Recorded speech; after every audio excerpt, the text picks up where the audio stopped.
To start, I would like to explain the differences between used to, be used to doing, and get used to doing, because even they sound familiar, they have different meanings. The first one, used to, is used when you want to say something you did a lot before, but not anymore. It's like solía in Spanish.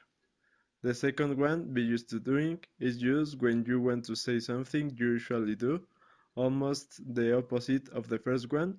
And the third one, get used to doing, is spelled almost the same as the second, but in this case, get is used instead of the verb to be.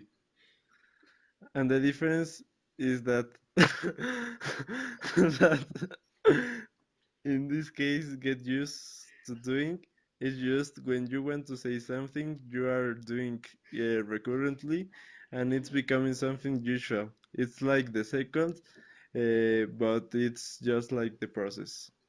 Other thing I would like to say is that to form adverbial phrases, sometimes it's used a and an, or with or without. For example, Did he act normal? now that you mention he was acting in a strange way. Oh my god, that homework was so exhausting and hard. Oh, really? It was easy for me. I did it without difficulty. Also, I would like to explain how must, should, and let are used. Must is used to express obligation, like give orders and give advices. Also, I would like to add that must can only be used for present and future. When the past is involved, you just have to. Should is used for making recommendations or give advices. And let is used to allow somebody to do something without trying to stop it.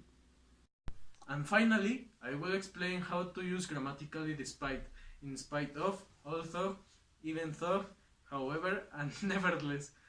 Despite and in spite of. And finally, I will explain how to use grammatically despite, in spite of, also, even though, however, and nevertheless. Despite and in spite of are followed by a noun phrase or a gerund. They can be used at the beginning or in the middle of a sentence. Although and even though are followed by a full clause. They can be used at the beginning or in the middle of a sentence.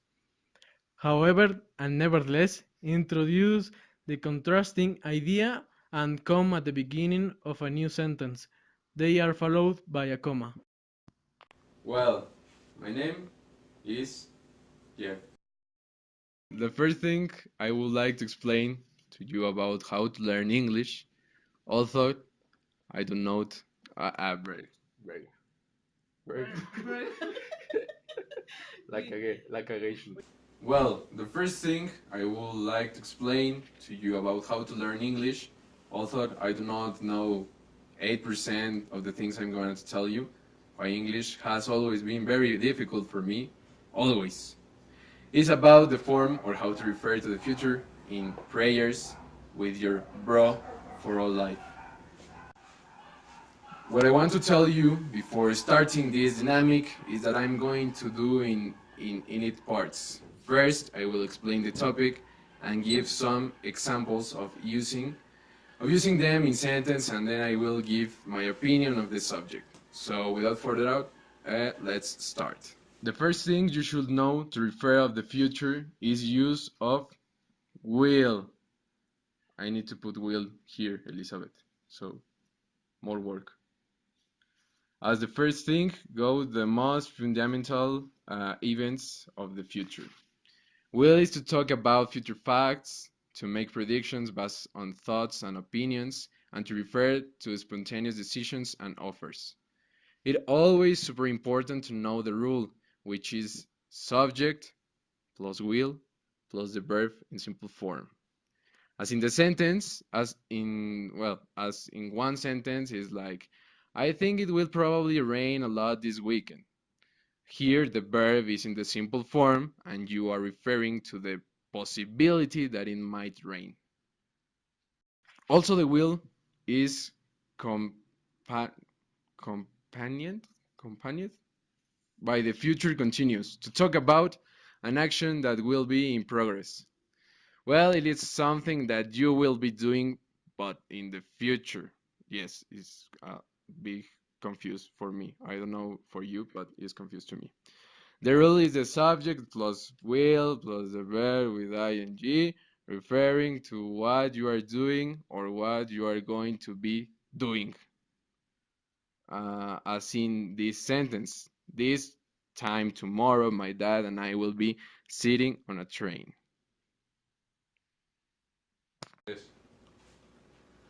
And finally, there is the future perfect. To talk about an action that will finish sometime between now and a specific time in the future. I know, very confused. But being so, the rule is the subject plus will plus have. Plus the verb in past participle, referring to what is something that you will have really finished or echoed. As in the sentence, by the time mom comes back from work, I will have finished my homework. That is not true, but it's an example for future perfect. So, you're referring to that in the future, you will have everything ready.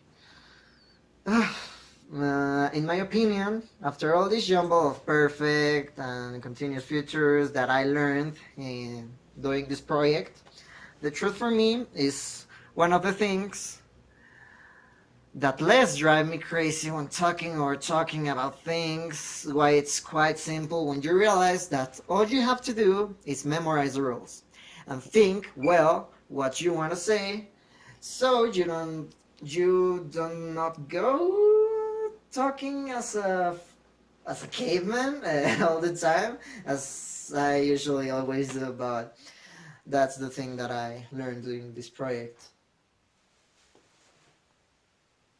Ira pues. Crawl, climb, wander, leap, tiptoe, swing, rush, hop, descend, ashamed, puzzled, awkward, guilty, desperate.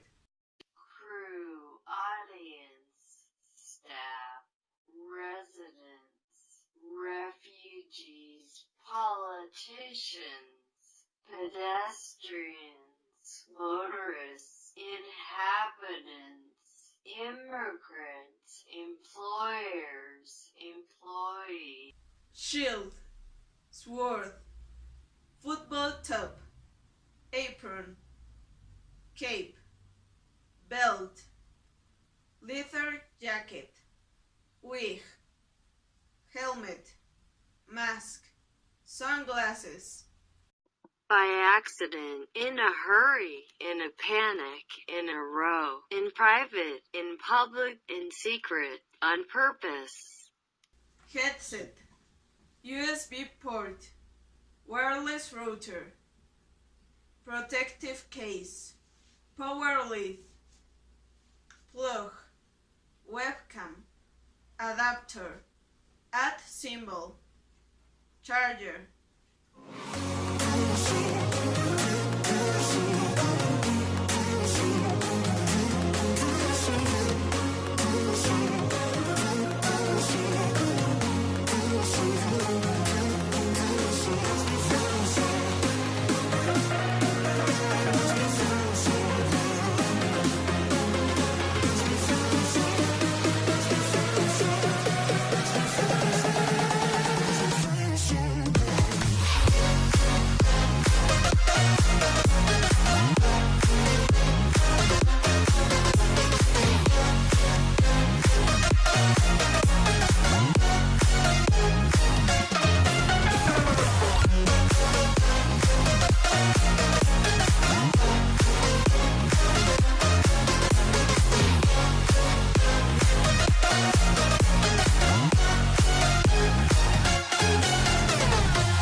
And that was all for today, guys. See you in the next video.